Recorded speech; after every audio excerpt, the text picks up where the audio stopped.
I think that, this idea of like managing on the outside, you know, I had very active children and I kind of looked pretty like a normal, mom out there, give or take, of course. And I think that sometimes that gives us the impression that we're fine. Welcome to This Way Up, the podcast dedicated to supporting parents and caregivers navigating the complex world of mental health. I'm Andrea, and each episode we dive deep into the conversations that matter, exploring the challenges, triumphs, and transformative journeys of those facing mental health struggles within their families. Whether you're here for expert advice, inspiring stories, or just a little boost to get you through the day, we've got you covered. So grab a cup of coffee, kick back, and join us as we find the bright spots in the mental health journey, because we're all climbing our way up together. Welcome back to This Way Up. We are going to switch it up just a little bit today. Typically, we were talking about what it's like to be a caregiver to somebody who is struggling with their mental health. But today, our guest, Emily Redondo, is going to share what it's like to be a caregiver who struggled with sobriety and alcoholism. She is the author of Wife, Mother, Drunk. Emily shares what it was like to be a mother while she was trying to get sober and why recovery was so dang hard. She shares how generational alcoholism and trauma played a role in her story and what it took to actually break that cycle. And at the end of the conversation, she shared something that really stuck with me, that her goal was to raise kids who can talk about addiction, trauma, and mental health without shame or silence. You know, Emily is brutally honest and open with the ups and downs of her life and shares her very, very personal story with many in hopes of trying to help someone else. I really hope that you enjoy this conversation. And if you do, please subscribe and share with your friends.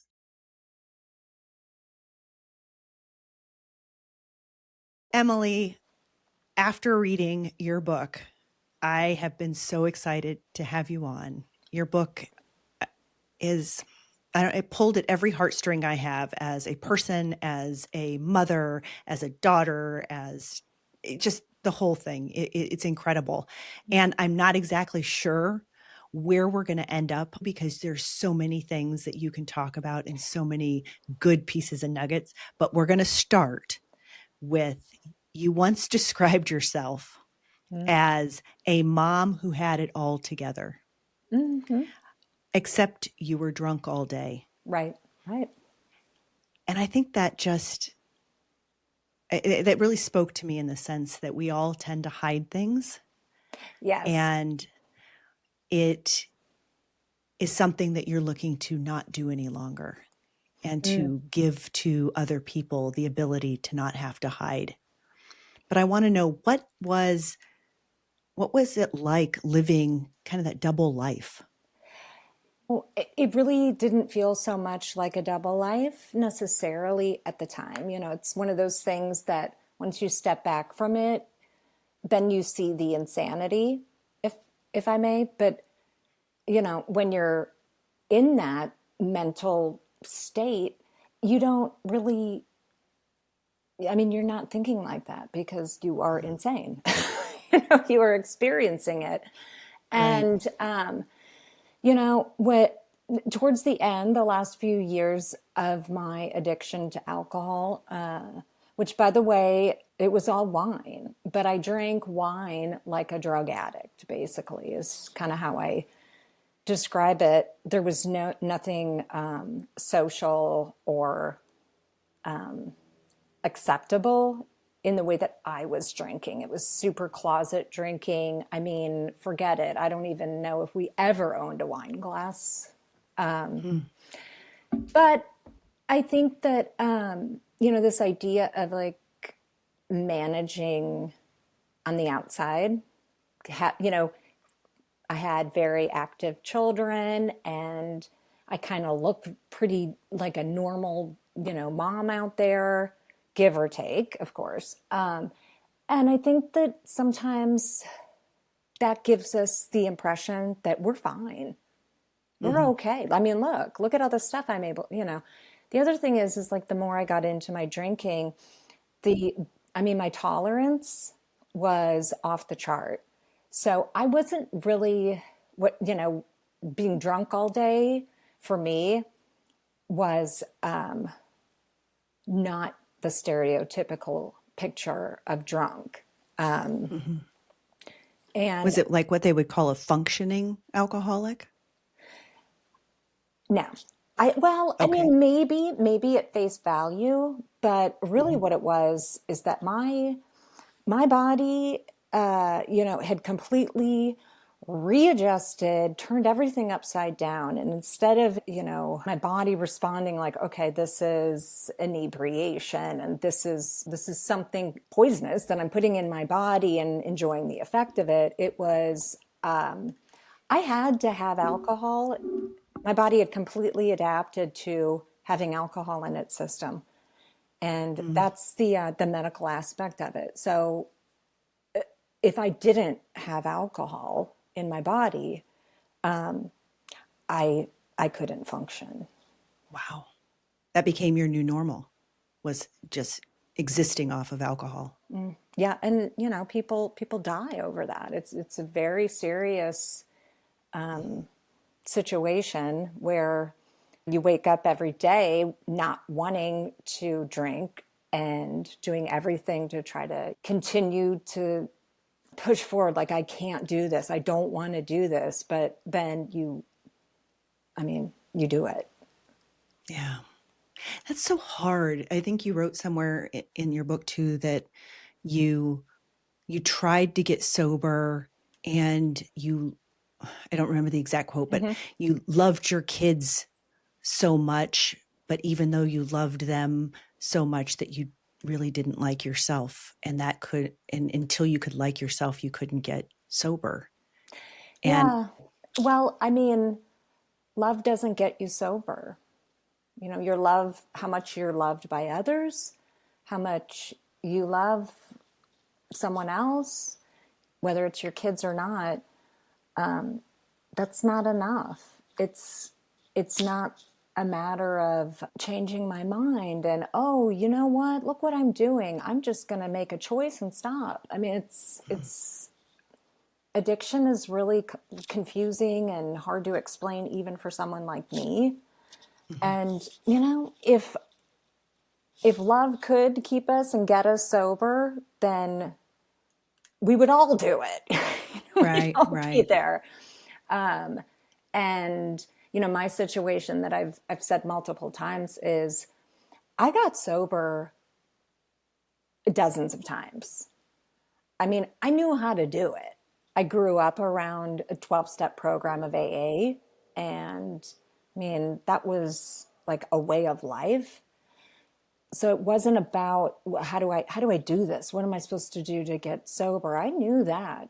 I couldn't stay sober because I was tortured by the reality of my actions and things that that happened and who I was, and it was hell. I wanted to die in sobriety, believe it or not. It was just like, maybe not die, but sort of, I always prayed for a do-over. Like, oh my God, I just want a do-over. I just want to start all over. Or I want nobody to know me, like erase me from everybody's memory. Oh, that's so Because heartbreaking. it is, and when I talk about it, I've had such a, oh my gosh, like brutal work in, this type of stuff that I think when I'm talking about it, I'm thinking about the Emily that was then, in that moment, feeling those feelings. And I'm kind of honoring her and exactly where she was. And, I talk about it and I picture myself back then. And it breaks my heart too, so Sure. I need to make sure that people remember her too. Yeah. Yep. That she needed some extra help then. How did you take me back Mm-hmm. from when you were younger. You speak about generational trauma. You speak about alcoholism through the generations. You've also had some eating disorders. Take me back about how you kind of got to where you're at, or where you were at, where you finally were at to the breaking point. I know. Which breaking point? Okay, let me take that back. Yeah. Let's not say the breaking point. Let's say the healing point. Mm-hmm. Let's say where you got to the point where you were with your son and you finally said, now is the time. Mm-hmm. I need to fix Emily Mm-hmm. and fix all of these years and generations of trauma so that moving forward, I can give my family the Emily that they need, and hopefully the future that they need as well. I'm trying to figure out how to say this. I apologize. Okay, It's so okay. I have always been aware that I shouldn't be alive. I've had many moments in life that I should have died, but I didn't. And towards the end of my drinking, I knew it was coming. I knew death was coming, and it was there. It was like a presence around me. And I don't know if those kind of experiences, I mean, they just change. They changed me completely. I knew that either I was going to die or someone else was going to die because of me. And at that point, I had been to so many rehabs, so many psychiatric, and, everyone, all they did was like, they just wanted to fix me. And, I had to get to this point where I'm going to do things I've never done before, because everything I've done before didn't work for me. Mm-hmm. And part of it was I needed to stop running from my own history, my own past. And it's like there's these things that live in us, it's like, oh my God, somebody walks into the room or brings up a topic and your gut sinks and you're like, I can't deal with this. I can't deal with this person or this sibling or this, this event that happened that was so horrible. And I can't even look at it. I will later, someday, but not right now. And I had gotten to the point where I'd done that too many times and I just had to do it. I had to go in there and light the whole thing up, until there weren't any shadows. And I knew all of it until it didn't scare me. I didn't have to run from it. And I don't think I really knew at the time what I was doing. It wasn't, the healing process is so different for everybody. It's not linear. And it's really kind of something that you can look back on and say, oh yeah, I really healed from that. But can I tell somebody else to do it? I mean, absolutely not, because we're all so different. And at the time, I had to figure it out, whatever it was, because I had this feeling that if I didn't, I was going to die. Yeah. And I wasn't ready to die. So your will to live was stronger than your need to continue down the path that you were at. Yeah. And it wasn't just like for me, like, oh, that's scary. I don't want to die because that sounds terrifying. It was looking at what that impact would be on other people's lives and the parts of other people's lives that I'm not going to be around for. And that was just like, excuse my language. I was like, fuck that. I'm not into that. No, I can't. I'm not doing that.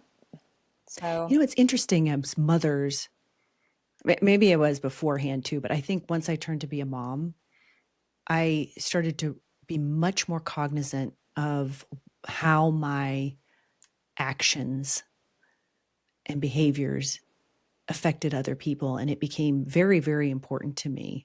And this is kind of embarrassing, but I'm going to say it anyways. I've been driving before and just totally broke down in tears, realizing that I am going to be giving my children some of the worst pain that they've ever experienced whenever I do die.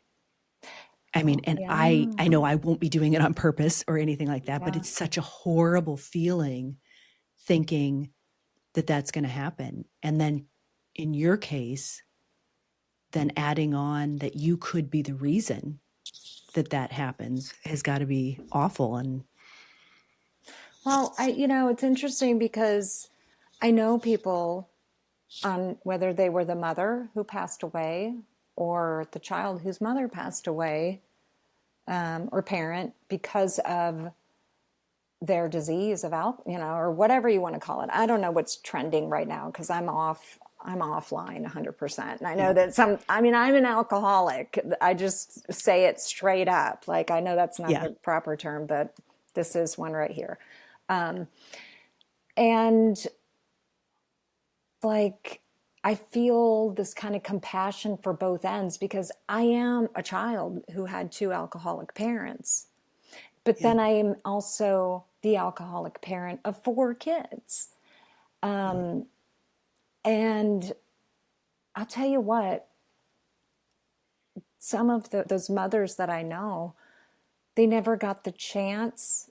I feel sad for that they didn't get the chance to give their kids the other side of them out of addiction, that they didn't make it out. It's a tragedy. It really is. And so, I'm really fortunate. One of the things I'm happiest about is all these, they don't replace what I did with my children. And I understand that very well. But I get to like add on good stuff into their life. And also, do the really hard work so that these things that we accidentally inherit, they're called out and they stop. And, it's going to make them better parents. well, you're very, very brave. And clearly you love your children very much to be able to do that. I think that no parent is perfect, No. but a good parent works on their weaknesses and shows their children how to grow out of them. And you're doing that. You're absolutely doing that. Do you feel, because you have generations of alcoholism in your family, that you were set up for it no matter what? Like it was just going to happen? That's such a good question. I think that, people who have a history of alcoholism or any addiction in their family has that little trigger button, and whether they click it or not, I have no idea. I think one of the things that is a component of the idea of like inherited alcohol addiction has to do with what's going on around it as well. So both my parents were alcoholics and they drank very differently. My dad was your stereotypical raging, you know, like he was unpredictable, I'll say that. And so my mom was the alcoholic that was the number, like she numbed, like we're going to box this all up. She had the green jug of wine back in the day, and growing up like that, I had no idea that was normal. I had no idea that anything was wrong other than, gosh, my parents are acting weird. My mom's acting weird. But also, we didn't talk about anything in that house. We didn't talk about any feelings. We weren't allowed to have any feelings. You don't get mad. You don't cry. You don't bring up something that's bothering you, or if you get your feelings hurt, nobody wants to know. You just get through it because you don't want to upset the alcoholic, kind of. Right. But I think that that's part of the thing, that if I hadn't come to a point where I'm looking back and being like, oh, okay, because this whole book came about as like my own investigation, sort of like, Right. how in the world did I end up here? I mean, I had, the fairy tale dream of like, I want to be a mommy and I want to do blah, blah, blah. And I mean, I'm like people's worst case scenario in the category of mother. So as I'm looking back, there's an alcohol in my history, but there's also these things that nobody knew how to deal with, or it was a cultural time where people dealt with it differently than they do now. And my lineage is, one of the famous things that got somebody's attention when I first started writing this was when I said, oh, I come from pioneers. And it was sort of like, wow, what? Oregon Trail material that settled into this a farmstead form of living. And it's isolating. It's out there in Nebraska plains and, wherever. And these men, all the men in my family went to war. They were all from Civil War probably further back, but I couldn't get, Right. but all of them. And my grandfather was frontline combat in World War II. And I can't even imagine what he saw and what he experienced. And so they come back and, they called it shell shock, sort of, but nobody Right. knew what was going on or how to deal with it. And, my grandpa was at the tavern every night of the year except for 2 nights. And that's when it was closed. And one was Christmas and one was on tax day. It was closed. I I know. didn't realize they closed on tax day, but okay. Yeah, I know. Well, it was a very small town, but other men would just disappear for a few days, go on benders, and you know. It's interesting you're talking about that because I don't think I've ever. Oh, happy Veterans Day, by the way. Oh yeah, happy Veterans Day to you too. I don't think I've ever put together the fact, though, that we always talk about the soldiers that went away and what they went through, but how about the people that loved them when they came home? I mean, your grandmother, your mother, your great grandmother, Mm-hmm. all of those women had to navigate life around someone who has some sort of issues, right? And how did they do that? It couldn't have been easy on them. Well, there's that aspect of it, but then there's also the aspect of all the men are gone. Sure. When these small family communities,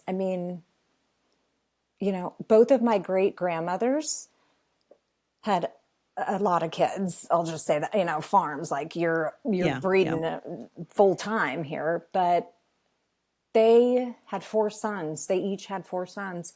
And out of 4, 3 were drafted. So one got to stay home and help with the farm, and the other 3 were out there. Like, what does that do? Not only is it this aspect of complete anxiety and fear within the woman, but also you're still a mom and you've got all the work and Right. you're by yourself. So there's things like that where kids are watching and we're learning sort of like either how to deal or how not to deal, whether it's right or wrong. It's what we see and what we know. My grandfather died the same week that his dad died. My grandma had 7 kids and was pregnant with her 8th. And, my mom remembers going to the funeral, and then it was like, that's it. Nobody talked about any of it. You don't, You don't have grief support groups. You don't even, Right. my mom never saw her mom cry. And My then goodness. years later, my mom had a sister that drowned, and no one said a word about it. The funeral took place, and then it was like, we can't talk about it. We don't talk about uncomfortable things. So this brings me to, you've done a lot of exploration and healing on yourself. I don't know if your mother is still alive, She but is. My dad is she not. My is. mother is, yes. Okay. Have you ever talked to her about any of this? And how Yeah. did that go? Well, I'll tell you what, it was really good practice of having uncomfortable conversations, which, we talk about that in my house with the kids. I've got two teenagers who are still at home, and the other two are independent adults. And if I brought up, my mom's sister's name is Lynette. If I said Lynette in any aspect of anything, my mom was on the verge of a sob. And this is like 30 plus years later. But I also talked to my mom about what it was like when I was a kid and what she was like as a mother. And she acknowledges and knows, you know what? Yeah, your needs weren't met. And neglect is a really hard word, but my mom was primarily focused on the verbal and emotional and all this abuse from my father. And like, we don't want to upset him. The dinner table explosions, like, everybody's looking at each other like, don't mess this up. And it doesn't matter Right. if he wants, it's going to happen. But she was scared too. And so I'm at a place where it's like, I understand, because she wants me to understand her point. And I do. I understand now. I can look at it and be like, I mean, gosh, this was a woman who was afraid and she didn't know what to do. Right. But then I have to also acknowledge, like, but that was me. Like, nobody protected me or my Right. brother, or, there wasn't any defending or, taking care of on that aspect. And then, I'm at a place, and maybe this is just because of all the shit I've been through. I do not have a problem saying that I was not a good mother for a while on many occasions. I was not, and I wasn't anything that my kids deserved without any explanation to them or anybody else. But I am now. It doesn't, I totally own and acknowledge what I've done. I mean, I am my children's trauma. And I think that is very difficult for some people to do. To be, it's not that I'm okay with it, but I'm like the ugly kind of acceptance. Like, I accept it. And now I have But don't you think that by accepting that and taking responsibility, that you are being empathetic to your children's needs as they are today because they've got pain from when they were younger? 1,000%. 1,000%. And you can't go back and relive those years, but taking responsibility is still a very loving thing to do if you're truly taking that responsibility and making changes. Yeah. I'm not the superpower sober mom at all. It's not about me. We're all recovering. It's not just me. I wanted them to get into therapy and get super angry about everything I put them through. Like, do it. Be mad. Like, I'm not defensive about it. I have my pinhole view of what was going on, but it's not the same as theirs. And I want them to get in there and get get mad and say it and get it out, because otherwise you're just, you're just holding on to a bomb that's going to go off at, sooner or later, however that is, whatever it's going to look like. So, Do you feel like the alcoholism created barriers to your relationships with your kids? oh Were yeah, you of course. Of course.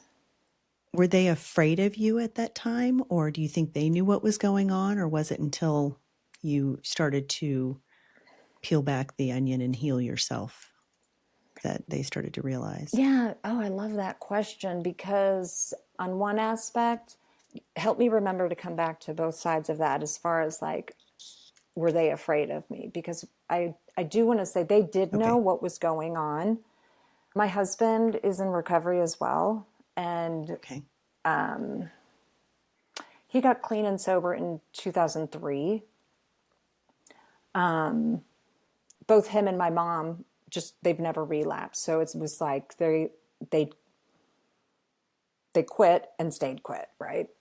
My husband and I have been married almost 21 years, and, we got more into it. But talking about recovery, sobriety, addiction, like there was no shame. It was just us.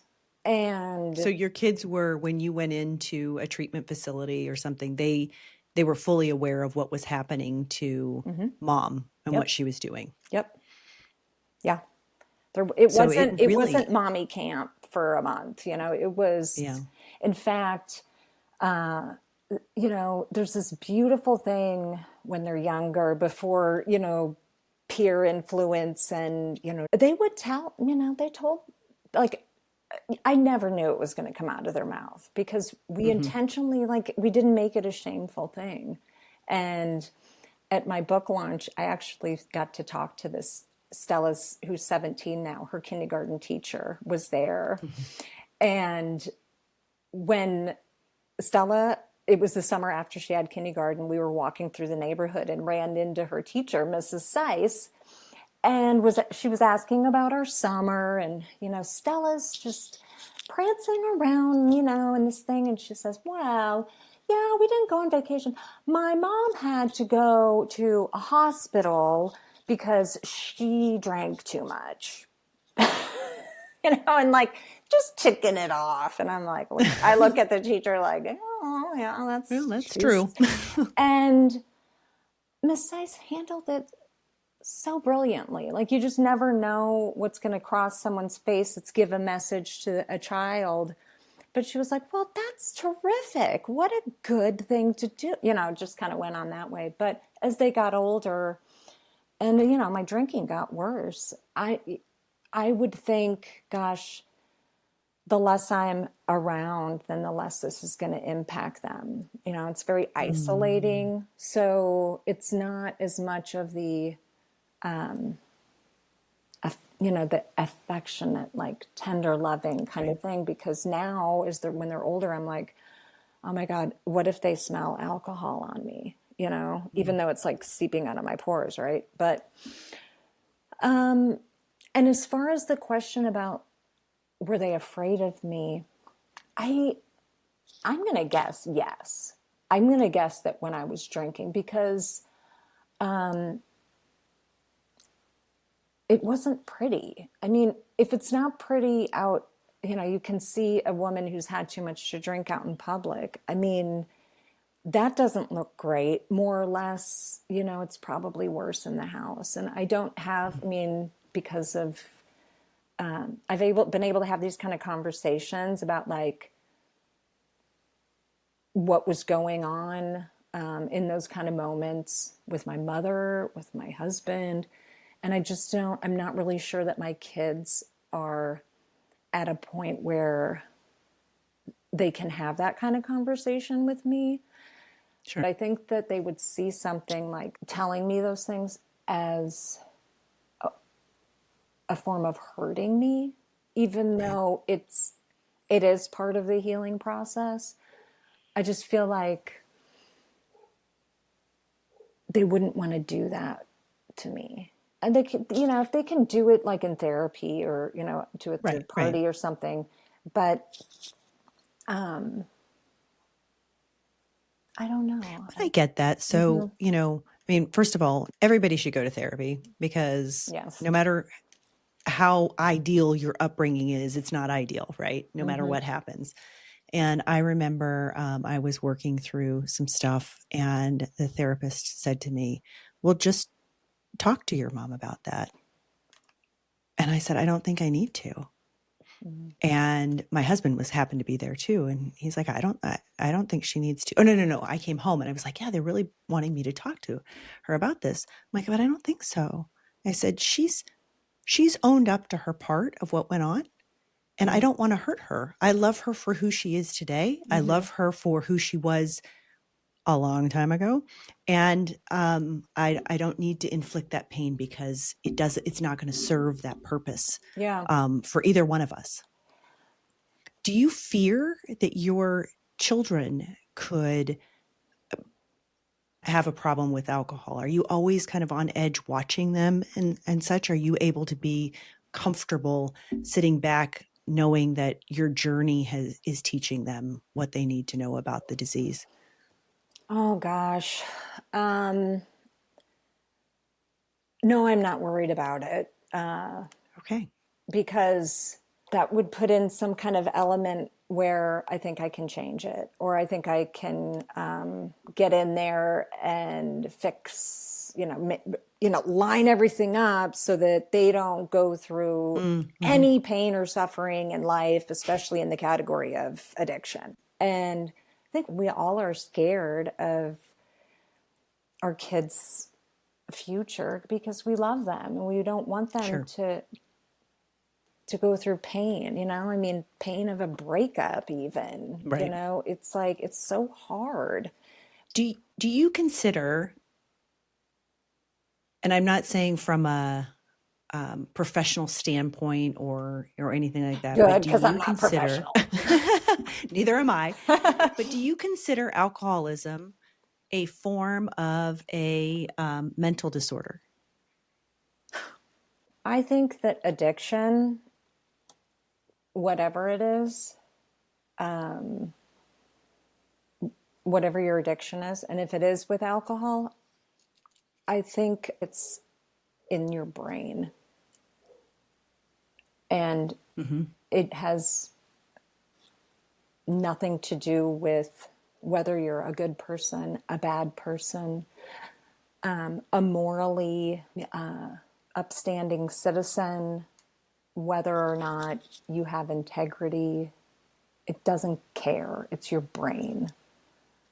And at some point, that's all it is. Because Mm-hmm. you can't control it. You can't fix it. I think sometimes, it's like, well, just don't drink. Just don't pick up a drink. Is so oversimplistic. It's insulting. Mm-hmm. There is a lot of mental health aspects. I think there's also a lot of like developmental aspects in terms of like, I didn't know how to do life. Right. I had the completely wrong picture. And not only did I have the wrong picture because of what mothers tend to present inside the home, as far as like, God, my mom, she said I say this on every podcast, so I guess I should say it on this one too. She vacuumed every single day. God love that woman. She needed a Roomba. She she ironed all of my father's work shirts. I mean, she was like this domestic queen who was Yeah. also smart and pretty. And then like I think, oh, well, I'm going to be like that too. And I crashed and burned. I mean, I didn't even like understand that dishes have to be done every day. Like, it's just like so weird. The stuff that like never sunk in as far as like how to do anything independent. I mean, but I forgot where I was going with that. I'm so sorry. You asked me a really good question. Oh, I was asking you if you thought that alcoholism was a mental disorder, but I think your analysis of that is so spot on, not from a professional standpoint, but Yeah. from a survivor standpoint. I remember when my daughter she had severe anxiety, and she was taking some medication, which did not go over well for her. And she was doing some really unpredictable behaviors. And my son was questioning, why aren't you doing anything about this? Or, why isn't she getting disciplined for it, basically? And I said, how can I discipline somebody for something that they don't have control over? And I truly felt that way, that I couldn't discipline her. She still had to face the consequences of her actions.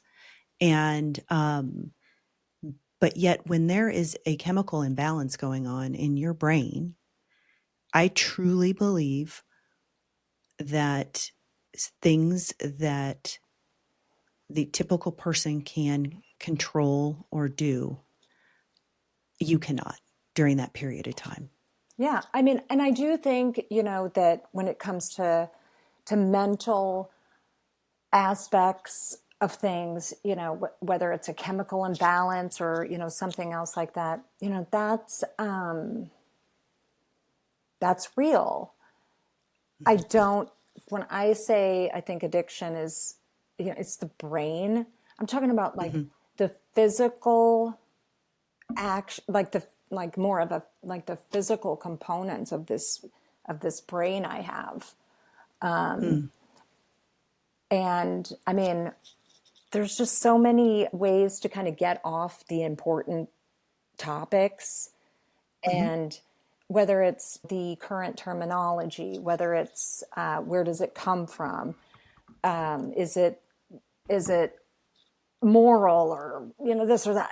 It's like, that doesn't matter. Like, that's a useless conversation when we're still living in and around the statistics of the problem. Like, let's just quit dancing. This is how I feel, of course. Yeah, the issue is that there is a problem that needs to be addressed. Right.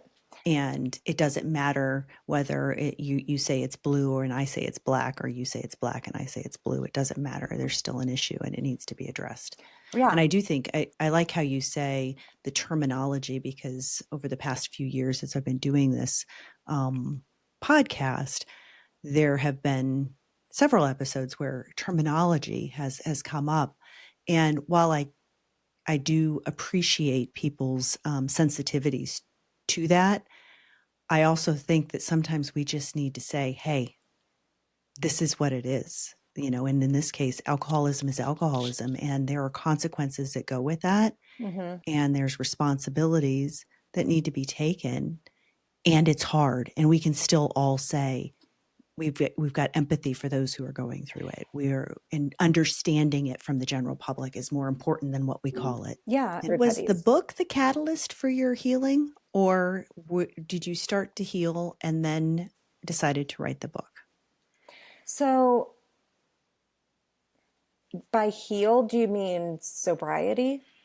Sobriety. There we go with words, right? Yeah. So sobriety. Well, healing, I'm just trying to like pick out like what the healing, because I guess coming to terms with your history, taking ownership of where you're at, and then getting sober. I think that to me is a process of healing and acceptance of who you are, and then paving a path of who you want to be moving forward. I guess that's how I think of it.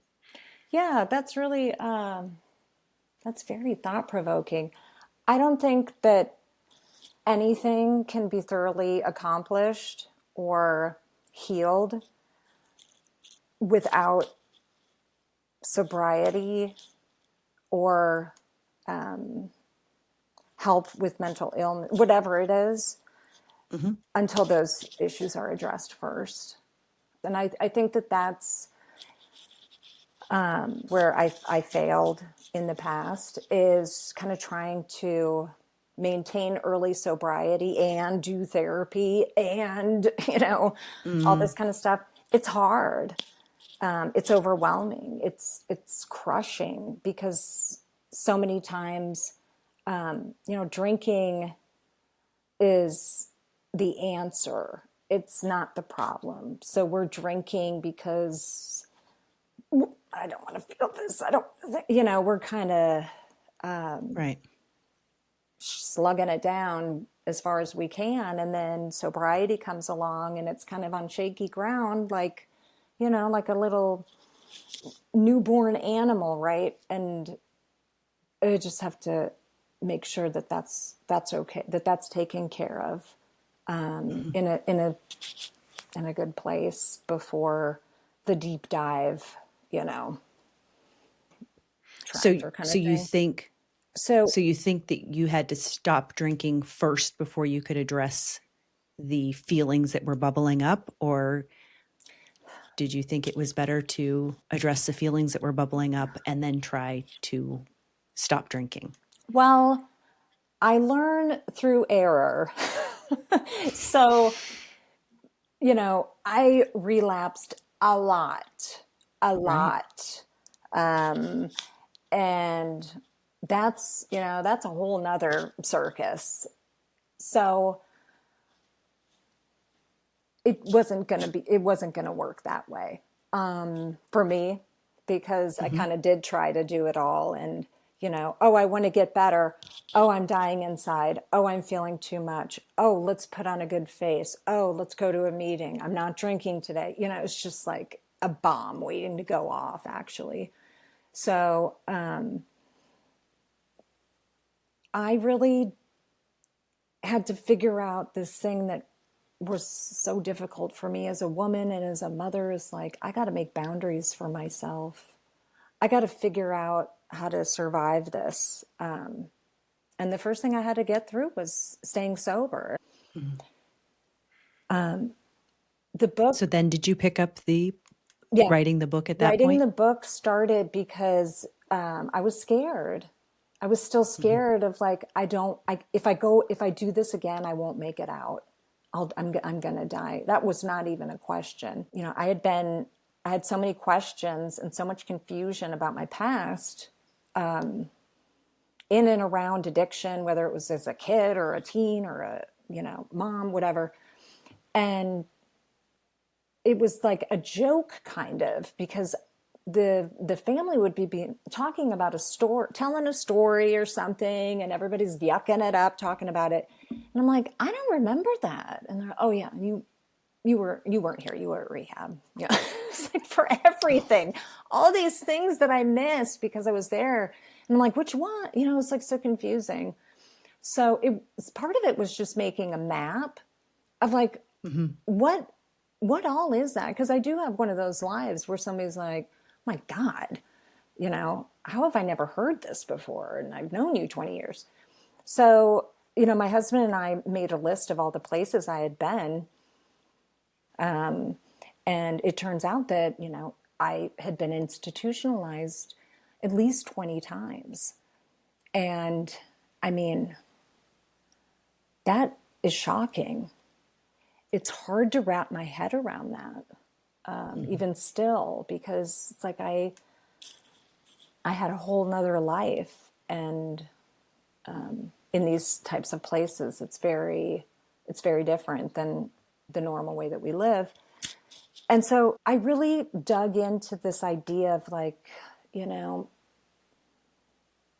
what contributed to this? Because in a way, I think I wanted to be able to find a spot in my past where I could be like, this is where it happened. It's got Mm, to be this. And if this hadn't happened, then I would have turned out great. I would have had yeah. that life. Nothing would have gone wrong, and blah, blah, blah. Like, we're going to find it, like, put the puzzle Right. together and, like, make sense. And as I was doing that, I found this rich and fascinating story about myself that I never knew.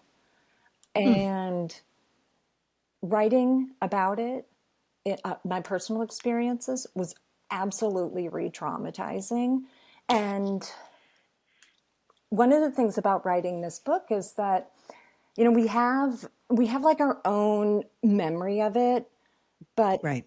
the most important thing to me in writing this book is that I told the truth, that it was honest. And it wasn't like worse or better, or it was just like open for the reader. Like, here it is, you know, whatever you want to do with it, go ahead. But I'm just going to tell the truth. I know I'm talking nonstop, but I want to get to this, is that I want to make sure that my kids are equipped to become adults who can talk about these kind of things, who have practiced it before they are out on their own in their life. So I think that is a beautiful way to summarize this, because This Way Up is dedicated to caregivers.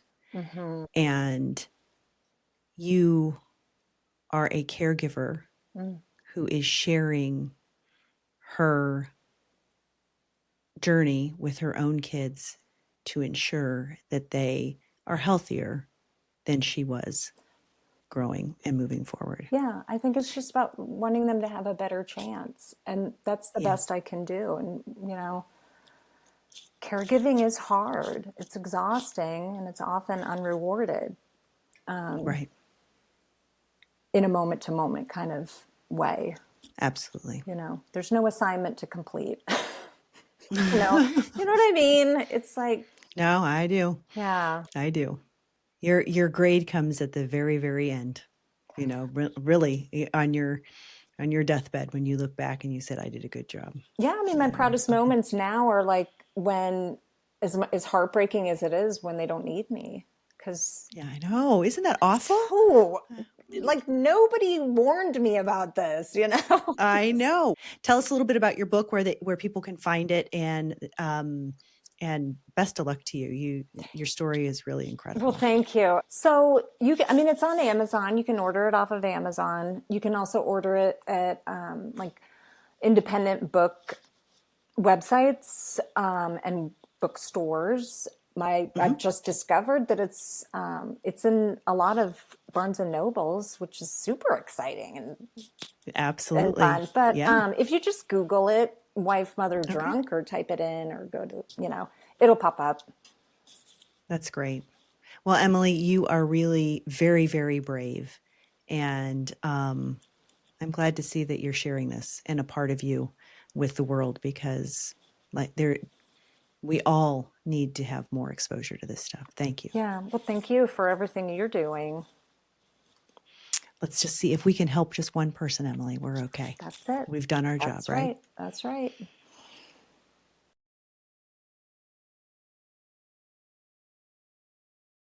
I hope you're feeling a little lighter, a little brighter, and ready to take on whatever comes next. Remember, the journey of mental health is all about progress, not perfection. So keep climbing. And don't forget to celebrate the small wins. If you enjoyed today's episode, be sure to subscribe, leave a review, and share it with someone who could use a little lift.